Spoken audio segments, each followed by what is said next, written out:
pra institucionet të shkot para.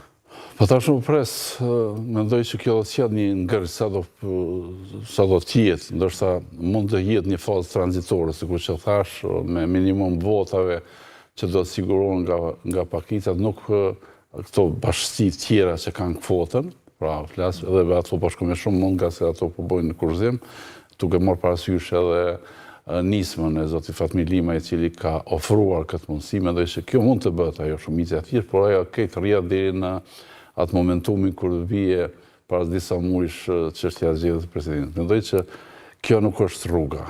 Mendoj që kjo do të sjell pas më pas. Çfarë sugjeroni ju? Po sugjeroni që duhet të ketë koalicion më të madh? Po mendoj po. Gjithsesi një koalicion më të madh, ku llogaritë që mund të jetë pra vetëvendosja me LDK-n ose me PDK-n, sa më rëndësishme. A ju duket e mundshme me LDK-n? Pra ju keni qenë kandidat LDK-n, ju vetë tha që ju nuk flisni në nga struktura të hece, ju flisni në emën tuaj personal. Po, prandaj dua edhe ta qartësoj këtë pjesë, por ju zoti Bishi pas kësaj që po mësot, a shihni prapë ndonjë mundësi eventuale që LDK të tërhiqet nga ky qendrim që duket goxha i fortë realisht? Po mendoj që vërsi do të tërhiqet, në kuptim të asaj, biles paku po të kishin shku në bisedime, po kjo një ndek kur fare nuk i përgjigj, apo veç korespondon me një deklarat apo me një letër kthyese që nuk don të hynë atë bisedim, tregon që është një vendim i prerë, që nuk do të ketë koalicion mes vetëvendosjeve edhe LDK-s, por opcion tjetër mund të jetë edhe PDK-ja. Mirë, opcion tjetër, pikërisht për këtë doja t'ju pyesja, opcion tjetër për qeveri të fortë i bie vetëvendosja PDK-s, sa shihni ju të mundshme? Me qenë se edhe PDK-ja goxha e ashpër ka qenë në gjuhën e saj që nuk do të shkonte me vetëvendosje. Po shqeni, kjo gjuhë e ashpër nga një herë e merr një kaje tjetër, nga se janë interesat për, ndoshta më thonë, mire tha dhe zoti Shalja, tha, më tepër bëhet lufta për pushtet se sa për shtet, në kuptim të asaj për krijimin e institucioneve të qëndrueshme.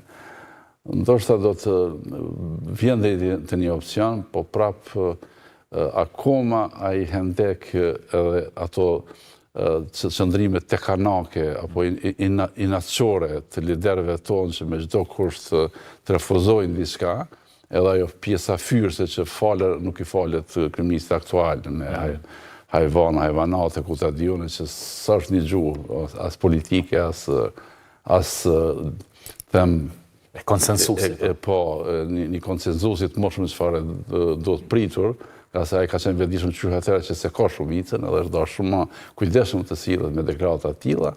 Mendoj se kjo mund të sjellë një situatë, një krize, pra të ngërshit ndoshta jo në këtë fillim, nga se po mundësia minimale e zgjedhjes për më t'i kaluar gjendja është, po ajo është më pak se një vit. Po mund të ketë me 15 prill të konstituohet kuvende, të kemi një kryetar të ri, por nuk do të thotë që kjo do të kemi me njëherë qeverinë. Pra ne kemi aty, nuk janë vetëm hapësira të vogla, nga njerë janë zgavra në mënyrën se si edhe nga kushtetuta se mund të zvarriten proceset, zoti Bishi. Çka nëse ne kemi një zvarritje tillë, vjen vera e siç e dim kur vjen korriku, gushti dhe shtatori pothuajse janë të vdekura politikisht, kështu. Nuk ka aktivitet. Po, nuk ka aktivitete dhe ne në mars ashtu kështu do duhet të kishim zgjedhje nëse nuk ka ndonjë dakordim për çështjen e presidentes të re. Pra, a mund të jetë edhe kjo një farë forme ku do të ketë një farë tranzicioni të lehtë deri në zgjedhjet të ardhshme? Po fatkeqësia jonë te leadershipi jonë është, sidomos i pozitës, po edhe opozitës jo larg, që nuk e kim një diapazon të gjerë të them dashurisë për shtet, e jo pushtet. Ne më shumë aludojmë në atë që është me marrë, sikur Kurti vajtoj ke kohën që legislaturës kaluar, tetës, se ka shumicën, e tani si t'ja bëj me atë, filloj me një fjalor jo të mirë.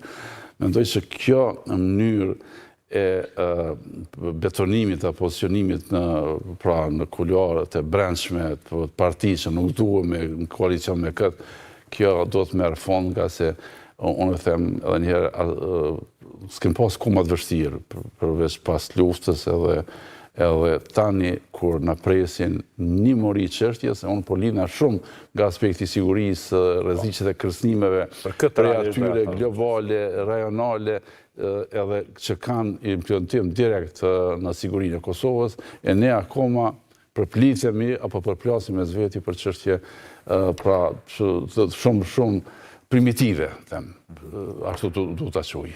Mirë, në kohën kur po bën këto diskutime, dhe tash do të kalojmë më shumë te pjesa e sigurisë, ne pam që në fundjavë e pam që kryeministri thirrë dhe Këshillin e Sigurisë pra një diskutim për atë se si edhe në këtë çështje Serbia po ndërhyn, tha ai.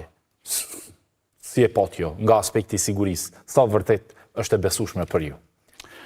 Po, mendoj që është një shenjë pavësie për të menaxhuar, nga se ka e drejta apo ka mundësia Serbisë me pas ndikim në krijimin e institucioneve. Po flas për ndikimin mund të jetë deputetët e pakicave. Po, pakicave. Domthonë ti e koncentruar në votat e pakicave, duke mos aluduar në pjesë substanciale të një qeverisje të qëndrueshme me një shumicë votave ka korpusi shqiptar, them kështu, jo e komuniteteve tjera. Edhe aty është... Se pakicat i keme kushtetues, dhe i bishja, ashtu kështu duhet i keme. Edhe për kvota në parlament, por njëkohësisht edhe pjesëmarrja në pushtet.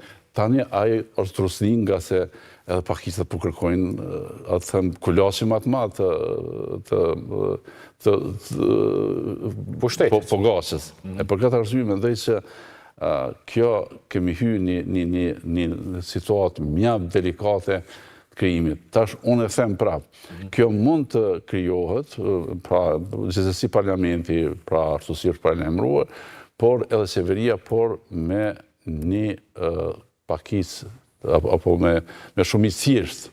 Jo të brisht, bashkë ashtu të brisht. Në një